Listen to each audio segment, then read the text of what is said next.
about your esteem. Find something that God said about your worth.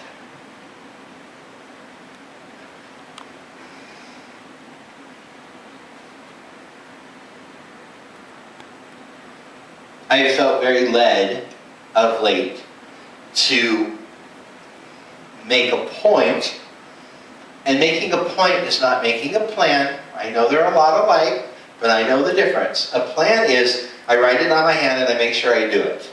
A point is to be sensitive to the possibility that this may happen, to allow God to use my prophetic ministry in my prophetic ministry more often. And I believe that the Lord has shown me that we are entering into an era of queens.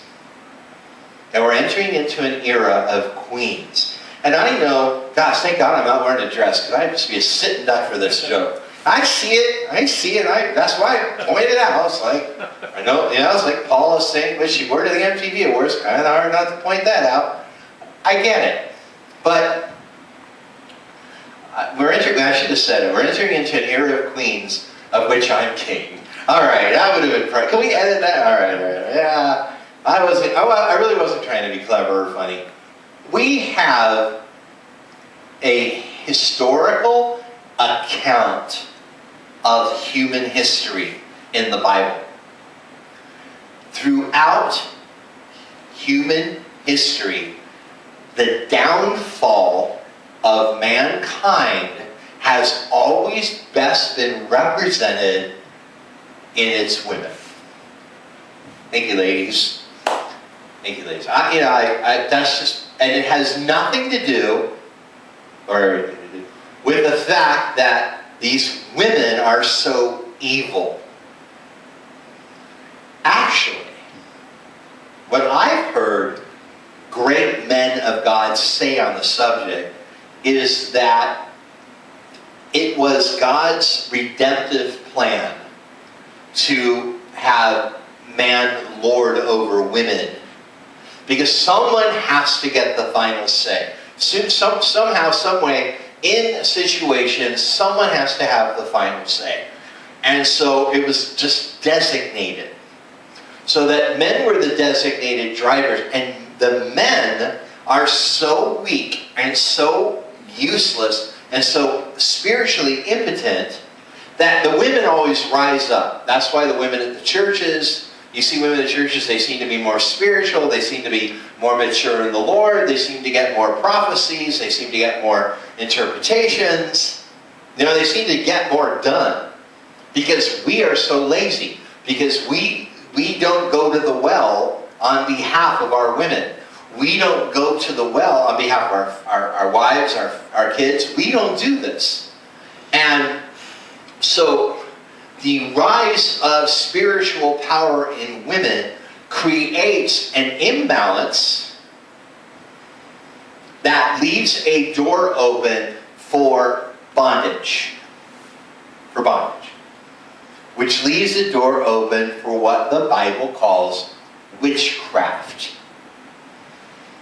And if you want to see my discussion of witchcraft, where I never even say the word witchcraft, but I explain it absolutely clearly, concisely, completely, and exhaustively, so I can die now, hopefully not.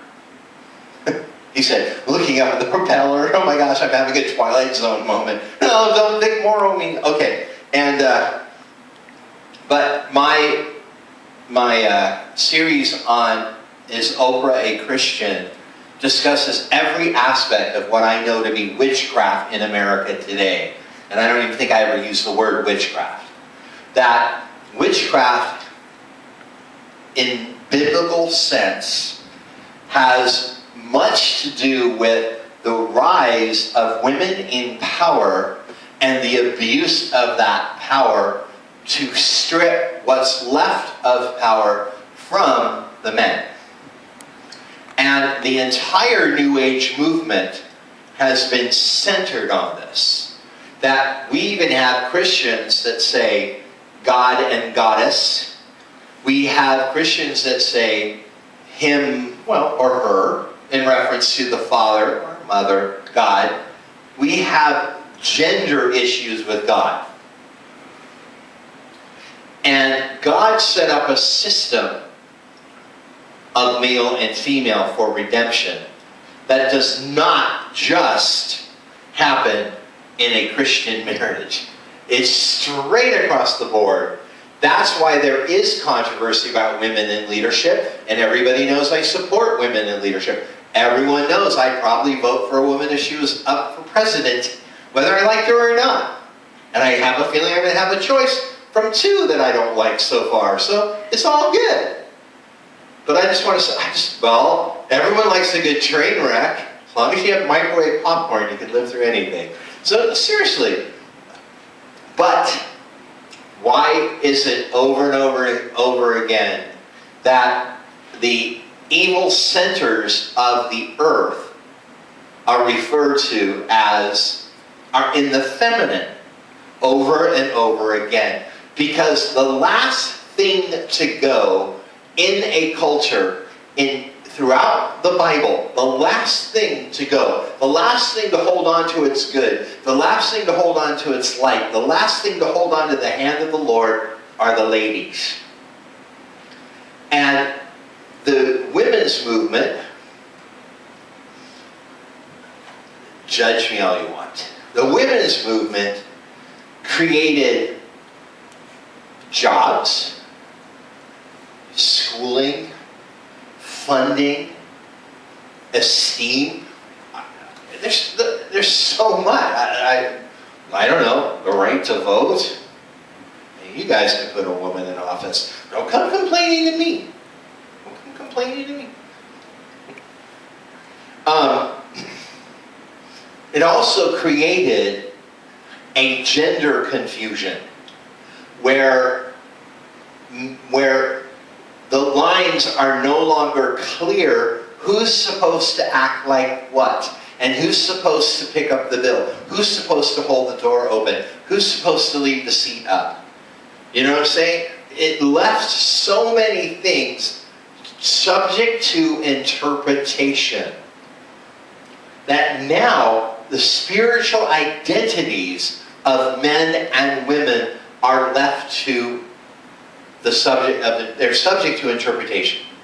And if you look at the New Age movement, if you think of the people that you know of that were and are in the forefront of the New Age movement, you come up with a lot of ladies' names. Now there's a lot of men too. I just don't know too many people that swear by any of the men I can think of. As much as they swore by Terry Cole Whitaker, Louise Hay, Marianne Williamson, what's her name? Big actress, Shirley MacLaine, you know? Hello, you know? Hello. Oh, and what's her name? Oompa Winfrey? No, Oprah Loompa. I'm going to call her Oprah Loompa. I'm leading up to Lady Gaga in a minute, but Oprah Loompa. I'm not here to make friends. I'm not here to make friends. You guys are rich, you can take my jabs. Seriously. Seriously. Oprah Loompa. I like it. I like it. I wish I'd said it sooner. You're shaking your head. You're going to use it. You're going to say later, you're going to go, I have to admit, Oprah Loompa. Actually, I like the Oompa Loompas. Oprah Loompa. I'm going to keep saying it. I'm kind of stuck on it. Anyways, let's leave Oprah alone, Oprah Loompa. And we are entering into a time of queens. We are entering into the time of the rulership of queens on planet Earth. And we're going to see that some of the most powerful and influential people on the planet are women. And they are women who are calculating and purposely distorting lines. Distorting lines. I was watching So You Think You Can Dance the other night, and Lady Gaga was on, and she managed to talk about herself every time she opened her mouth. Every single time. And she made a reference to one of her songs, constantly. She said, you know, you're on the edge with that performance. You're on the edge with that performance. Baby, you were born this way. I mean, I sat there, are you kidding? Why don't you promote a Big Mac while you're there? I mean, I was like, you're the most famous person in the world. You can't make more money than you can't make more money than you're making. You've made it all. You're 20-something years old and we're out of money to give you. You've stripped us of our last pennies in this horrible economy, Lady Gaga. But you still have to promote yourself, because this is not about getting more famous. This is not about making more money. As sure as hell, it's not about talent.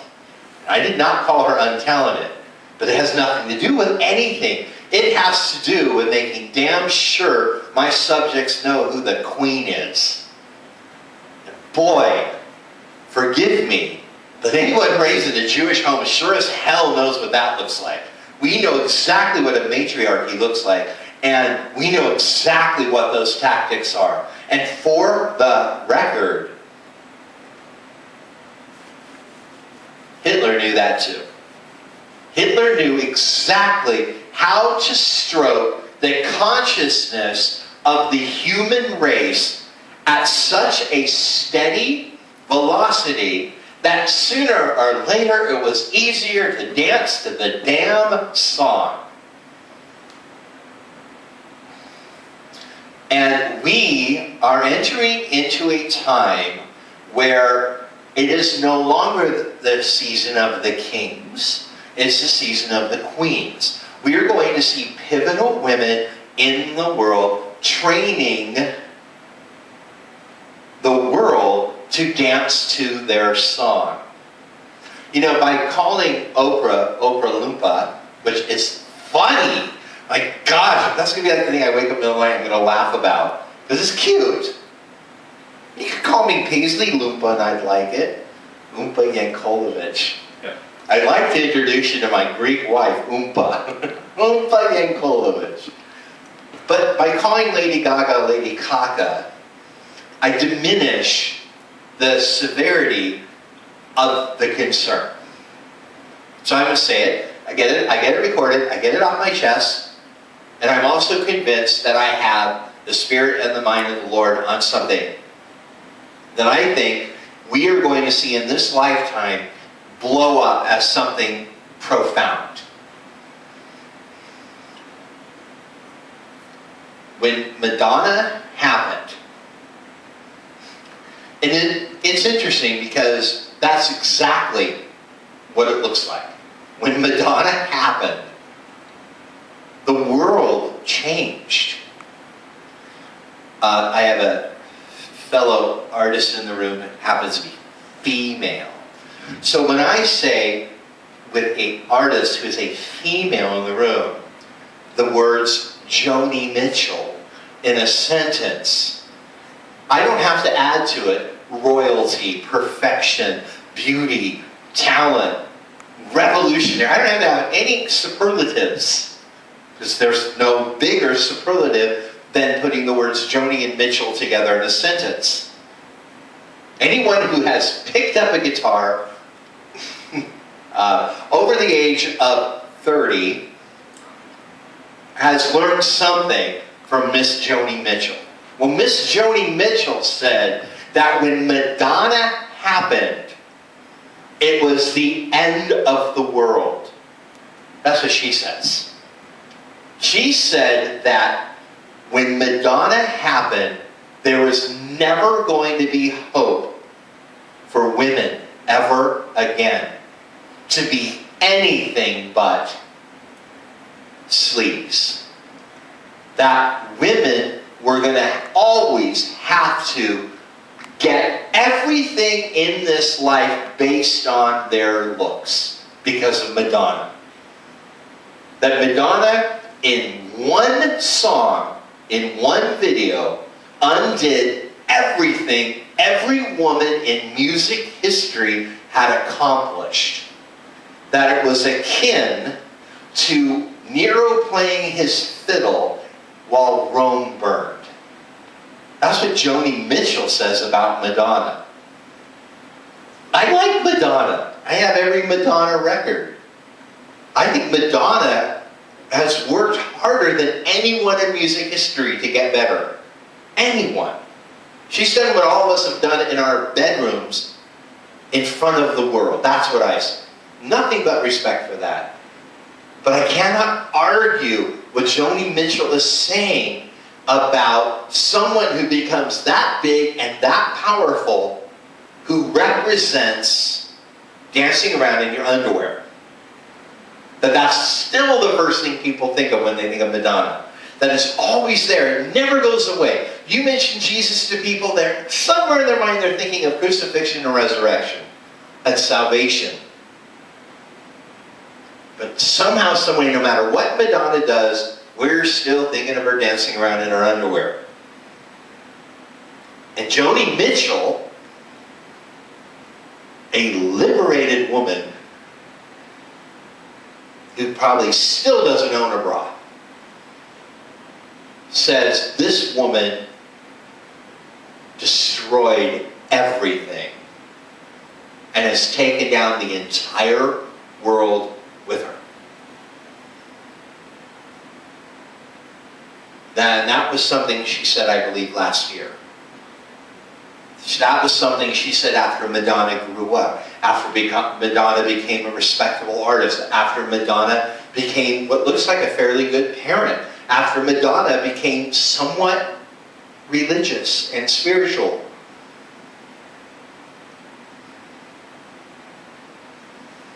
But that's also after Britney Spears. That's also after every other Britney Spears, every other Madonna that's come after Madonna. That's after everywhere we go, we see girls and women out in their underwear.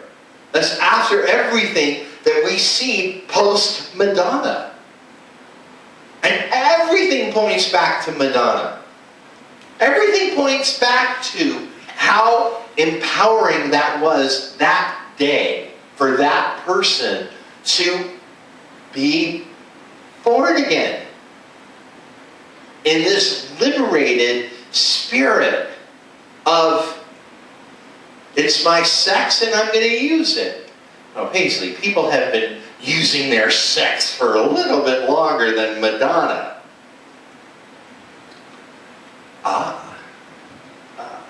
You tell me anyone in history that's been using it successfully for as long and has had as much visible influence on humanity. I'm old. I just look good for 29, but I've studied, and the sex symbols that go all the way back, who's heard of them?